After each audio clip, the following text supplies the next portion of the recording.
Wisdom. It's an incredibly valuable asset. Some would say more precious than gold. It's attractive, appealing, admirable. Conversely, a lack of wisdom is the basis of immaturity, blind spots, and bad decisions. Wisdom. It can be gained over time, but it can't be rushed. But wisdom can be shared. That's precisely what we are here to do right now. Today, we are here to hack wisdom, to distill it, to understand it, and to process it. Why? To get better at life. Welcome to the main thing.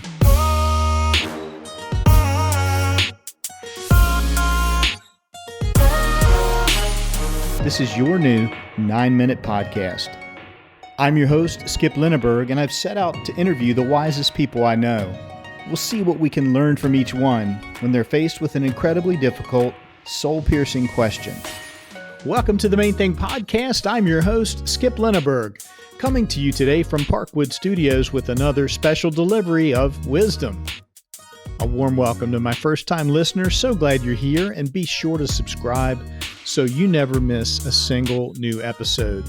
Speaking of subscribing, a special shout out of gratitude to my subscribers.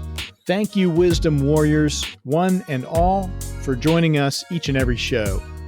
Won't you consider sharing this show with someone you care about? You can also stay in touch with us on social. My new friend Debbie Henne is a speech-language pathologist by day and an author by night. She is a wise and gifted person. All day, every day, she describes herself as a wife, mother, and Jesus lover. Debbie can often be found typing away at her computer after tucking her kids in at night, but she doesn't always write at a computer. Sometimes she can be found writing with an old-fashioned pen and paper or creating musically on the piano keyboard. Debbie Henne believes life is not about being perfect. It's about being ever-changed. Her vision is to connect hearts to the heart of God so people can live in the empowerment and victory that comes through a genuine connection to God. Debbie comes to us today from her home in Reading, Pennsylvania. Get ready. Over the next 9 minutes, you'll discover why Debbie Henne is one of the wisest people I know. Debbie Henne, welcome to the Main Thing Podcast. Thank you for having me. So great to be with you this morning, and thanks for making time to come on today and share some wisdom with me and our audience. Thank you. Thank you so much for having me. It's such a privilege and an honor to be here.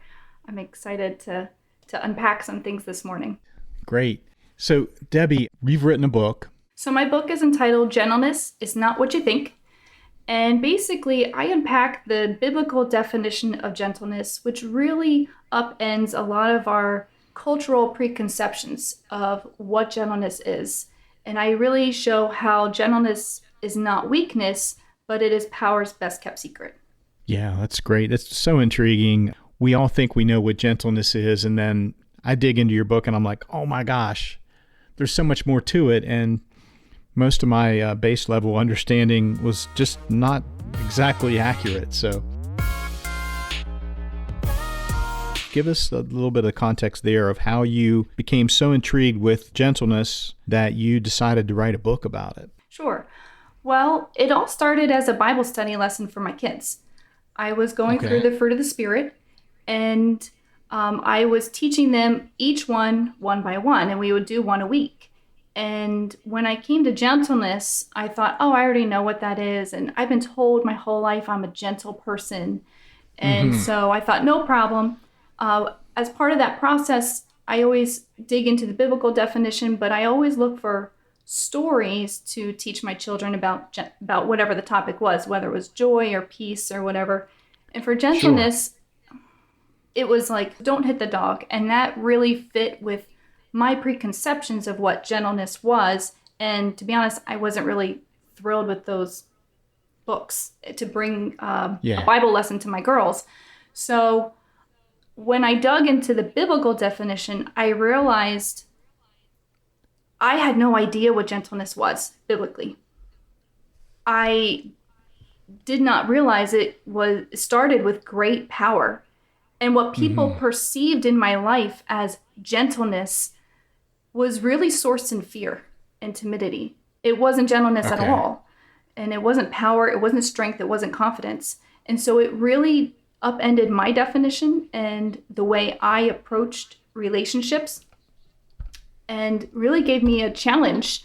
As I dug into it, I started to do some research in psychology and as to how to begin to cultivate this in my life. What are some practical nuts and bolts steps to help myself be a more gentle person? Obviously, God works in us and changes us, but sometimes we have to partner in that process. And it's great to find tools to help us do that. And so my book just takes all that research that I did, some of those nuts and bolts steps that I used, and questions that I asked myself. Some of them were hard questions that I had to ask myself and look at my life and see, how can I partner with God to be a better example of who Christ is? Yeah, for sure. That's tremendous. I'd like to share with our listeners how you and I are connected. And if you'd like to get that ball rolling, I'll jump in and provide a little bit of color commentary. Sure. So R.L. Shaver, who is a fellow author, introduced us. I was introduced to R.L. by another friend of mine who's also an author. And I had reached out to her about podcasting. I was just starting to look into it. And she said, "Oh, I know where to go." So she pointed me to RL, and then he pointed me to you. And here we are. Here we are, yeah. R.L. Shaver, great friend of a friend, first appeared here on episode 58, talking about his book and his experience living through his child's illness and multiple surgeries. Great episode. If you haven't checked that out, go back and listen to RL, and in doing so, you'll find a great episode with great wisdom, but also just a deeper context for how Debbie and I are connected. Hi, it's Skip here. You've heard about our merchandise store for the Main Thing podcast, and I want to tell you about our bookshop. It's an online independent bookstore where you can find and order the books that were written, recommended, and discussed by guests of the Main Thing podcast. Just check the show notes for a link that'll take you to bookshop.org/shop/themainthing. Buy some books, support independent local booksellers, and support the guests of the Main Thing podcast. Debbie Henne, what's the main thing you've learned in your lifetime so far? Skip, the main thing I've learned so far in my lifetime is to pursue the positive.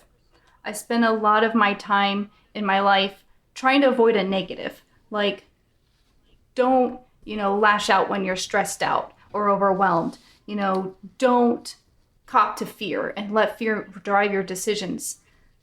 But I learned that there's greater strength and greater power in, instead of avoiding the negative, pursuing the positive.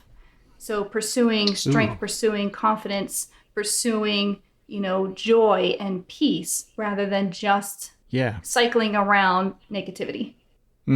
Wow, what a powerful topic. I love it. Absolutely love it.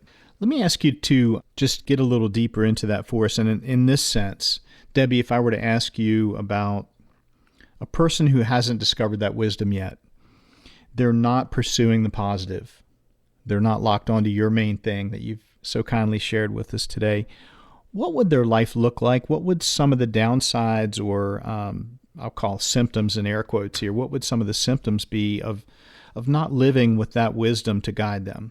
Well, I spent a lot of my life doing that. And okay. I think that the problem that happened and the symptom was I wound up cycling around the negativity. Like, I would make some progress, but then eventually I would have a big slide back. It wound up just being cycles of struggling rather than overcoming. And I think that was the biggest difference, was learning to pursue the positive, to live in victory and overcome, instead of cycling around the negative and living with constant struggle. As we're talking about this your wisdom in unpacking it, I think about a friend of mine, who their conversations are always about topics that are negative, the bad thing that happened, the poor service, the conflict, the struggle. I can feel it draining my energy. Yep. And I can also feel myself easing out of that situation, saying, how can I get away from this? Because it's very unpleasant to me. It drains your life. It really does. Yeah. And I talk about that in my book too, when I talk about my process in overcoming and coming out of that, where I realized that so many of my thoughts really revolved around the negative. And then that was evidenced in my speech, even in the way I would phrase my sentences. It always had a negative turn. The topics were always negative. I always found something to complain about. Someone's listening right now and they're like, you know what, I'm a negative Nancy and I want to change. I'm a pessimistic Pete, whatever. And so you talked about a couple things. Let's dig into those and kind of line those out. I want to start with the ones that I heard, and then maybe invite you to talk about a couple more tactics or practices. So one thing I heard you say was that you incorporated into your prayer life. You were intentional. So I'm going to use the term mindful. You had a mindfulness aspect. This was something that you were holding present in your conscious mind to make the change.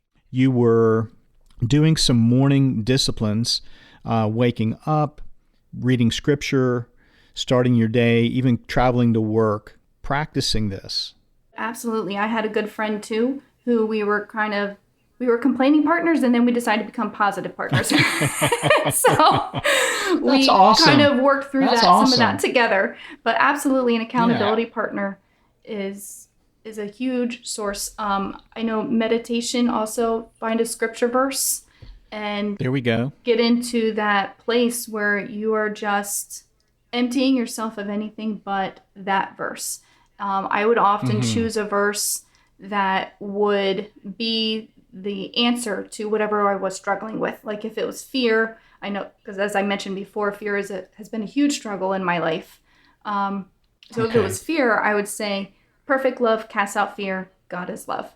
And that was it. And I would stay on that thought for 10, 15 minutes. And God really used that to do a deep work in my heart, to bring not just memorization of scripture. I already knew the scripture. It was revelation, because that's what changes us. Internalizing it. Yes. So those are absolutely valuable tools.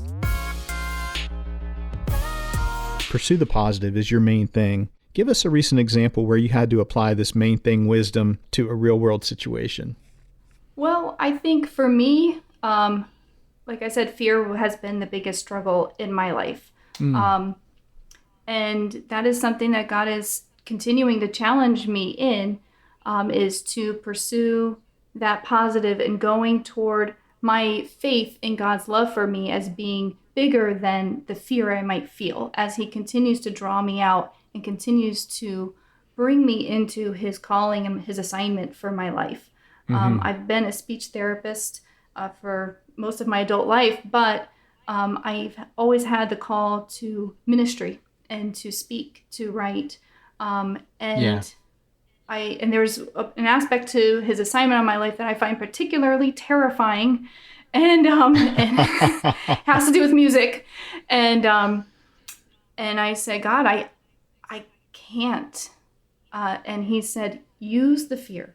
If it's going to show up, use it as a measuring stick to say, I'm falling into myself and I'm not leaning into God.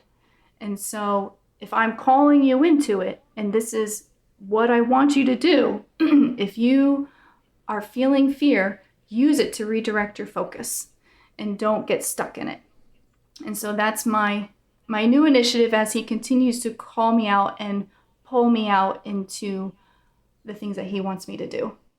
Great example. And thank you for sharing and being open about that. I know that's deeply personal, but I think it really helps us relate to you and understand why you would choose pursue the positive as your main thing.